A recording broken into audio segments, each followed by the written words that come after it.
ಇಂಟರ್ನೆಟ್ಟಲ್ಲಿ ಒಂದು ತುಂಬ ವೈರಲ್ ಆಗಿರೋ ವಿಡಿಯೋ ಇದು. ಇಡ್ಲಿ ಸ್ಟ್ಯಾಂಡಲ್ಲಿ ಗರ್ಗರಿಯಾದ ಪೂರಿ. ಇದು ಎಷ್ಟು ನಿಜ ಎಷ್ಟು ಸುಳ್ಳು ಅಂತ ತಿಳ್ಕೊಳ್ಳೋಣ ಈ ವಿಡಿಯೋದಲ್ಲಿ. ಹೊಸಬರಾಗಿದೆ ದಯವಿಟ್ಟು ಪೂರ್ತಿ ವಿಡಿಯೋ ನೋಡಿ ಸಪೋರ್ಟ್ ಮಾಡಿ. Welcome back to my channel. ಇಲ್ಲಿ ಒಂದು ಬಟ್ಲಲ್ಲಿ 1 ಕಪ್ ಆಗೋಷ್ಟು ಗೋಧಿ ಹಿಟ್ಟು ತೊಗೊಂಡಿದ್ದೀನಿ. ಹೊಸಬರಾಗಿದೆ ದಯವಿಟ್ಟು ಪೂರ್ತಿ ವಿಡಿಯೋ ನೋಡಿ ಸಬ್ಸ್ಕ್ರೈಬ್ ಮಾಡಿಕೊಂಡು ಸಪೋರ್ಟ್ ಮಾಡಿ.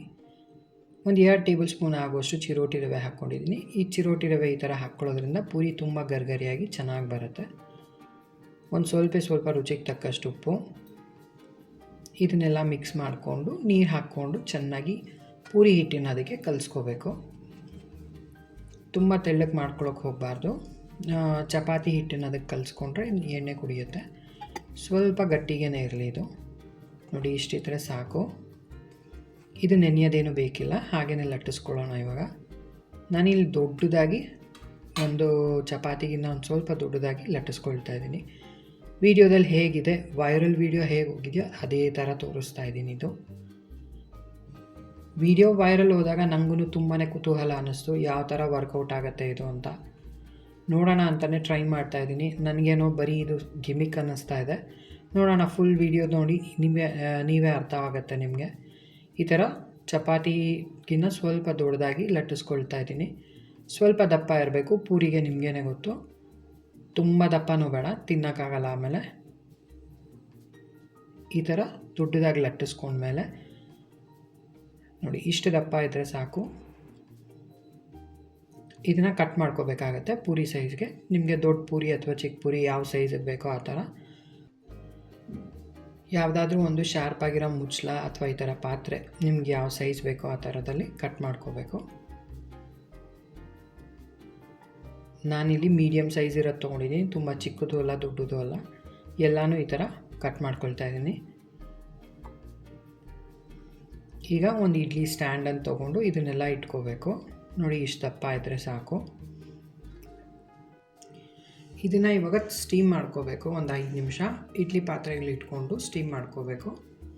ವಿಡಿಯೋದಲ್ಲಿ ವೈರಲ್ ಹೋಗಿರೋ ವಿಡಿಯೋದಲ್ಲೂ ಇದೇ ಥರ ಇರೋದು. ನೋಡಿ ಇಷ್ಟು ದಪ್ಪ ಇರಬೇಕು. ಈ ಥರ ಎಲ್ಲ ಇಟ್ಕೊಂಡು ಎಣ್ಣೆ ಹಚ್ಚೋದೇನು ಬೇಕಿಲ್ಲ, ಏಕೆಂದರೆ ಇದೇನು ಸ್ಟಿಕ್ ಆಗೋಲ್ಲ. ನಿಮಗೆ ಬೇಕಿದ್ದರೆ ಹಚ್ಕೋಬೋದು, ತೊಂದರೆ ಏನಿಲ್ಲ. ಇದನ್ನೆಲ್ಲ ಒಂದು 5 ನಿಮಿಷ ಸ್ಟೀಮ್ ಮಾಡಬೇಕಷ್ಟೆ. ಇದನ್ನೆಲ್ಲ ಇಡ್ಲಿ ಪಾತ್ರೆಯಲ್ಲಿ ಇಟ್ಕೊಂಡು ಒಂದು 5 ನಿಮಿಷ ಸ್ಟೀಮ್ ಮಾಡಬೇಕಾಗತ್ತೆ. ಇದೇ ತಮ್ನೇಲಲ್ಲಿರೋದು ನಿಮಗೆ ಇಡ್ಲಿ ಪಾತ್ರೆಯಲ್ಲಿ ಗರಿಗರಿಯಾದ ಪೂರಿ ರೆಡಿ ಆಗುತ್ತೆ ಅಂತ. ನೋಡಿ ಪೂರಿ ರೆಡಿಯಾಗಿದೆ ಅವ್ರ ಪ್ರಕಾರ. ಇದು ಅವರ ಪೂರಿ. ಇದನ್ನು ನಾವು ಸ್ಟೋರ್ ಮಾಡ್ಕೋಬೇಕಂತೆ. ಸ್ಟೋರ್ ಮಾಡಿಕೊಂಡು ವಾರ 15 ದಿನ ಎಷ್ಟು ಅಂತ ಹೇಳಿಲ್ಲ, ಯಾಕೆಂದರೆ ನನ್ನ ಪ್ರಕಾರ ಇದು ವಾರದ ಮೇಲೆ ಇರಲ್ಲ. ನಿಮಗೆ ಬರೀ ಸ್ಟೀಮ್ ಮಾಡಿದೆ. ಮ್ಯಾಕ್ಸಿಮಮ್ ಒಂದು ವಾರ 15 ದಿನ ಇಟ್ಟರೆ ನನಗೆ ಗೊತ್ತಿಲ್ಲ, ಇದು ನಾನು ಟ್ರೈ ಮಾಡಿಲ್ಲ. ಯಾಕೆಂದರೆ ಇದಕ್ಕಿಂತ ಈಸಿ ಹಾಗೆ ಕಲಸಿ ಪೂರಿ ಮಾಡೋದು ನನಗೆ ತುಂಬ ಈಸಿ ಅನಿಸುತ್ತೆ. ಫ್ರೆಶ್ ಆಗೋ ಇರುತ್ತೆ, ತುಂಬಾ ಈಸಿ. ಒಂದು ಪೂರಿ ಮಾಡೋದಕ್ಕೆ ಇಷ್ಟೊಂದು ಕಷ್ಟಪಡಬೇಕು ಅಂತ ನನಗಿದು ವರ್ತ್ ಅನ್ನಿಸ್ತಾ ಇಲ್ಲ. ನೋಡಿ ಎರಡನ್ನೂ ಮಾಡ್ಕೊಂಡಿದ್ದೀನಿ. ಇದನ್ನೆಲ್ಲ ಇವಾಗ ತಕ್ಕೊಳ್ತಾ ಇದ್ದೀನಿ ಸೈಡ್ಗೆ. ಹಿಂದಿಲಿ ತುಂಬಾ ವೈರಲ್ ಆಗಿರುವಂಥ ವಿಡಿಯೋ ಇದು.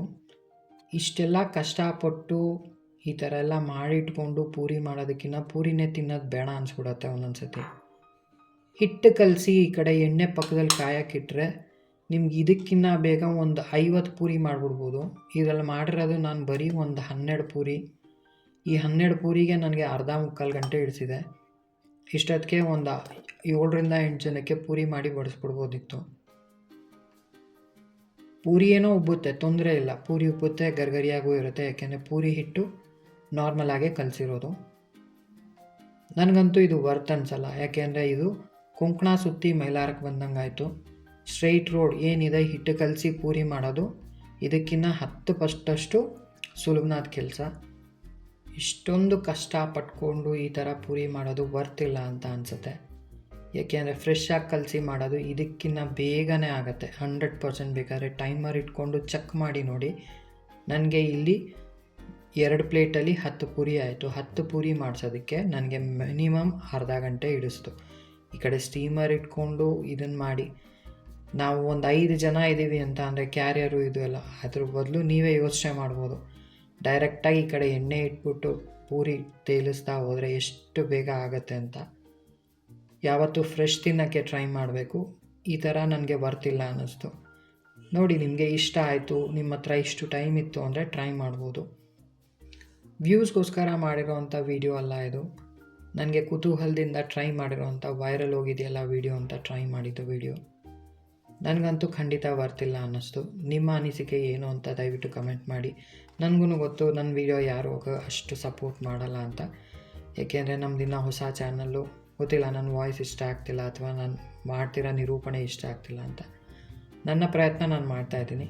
ದಯವಿಟ್ಟು ಇಷ್ಟ ಆದರೆ ಪೂರ್ತಿ ವೀಡಿಯೋ ನೋಡಿ ಸಪೋರ್ಟ್ ಮಾಡಿ. ಒಂದು ಲೈಕ್ ಮತ್ತು ಶೇರ್ ಮಾಡಿ. Thank you for watching my video. ಮುಂದಿನ ವೀಡಿಯೋದಲ್ಲಿ ಖಂಡಿತ ಸಿಗೋಣ.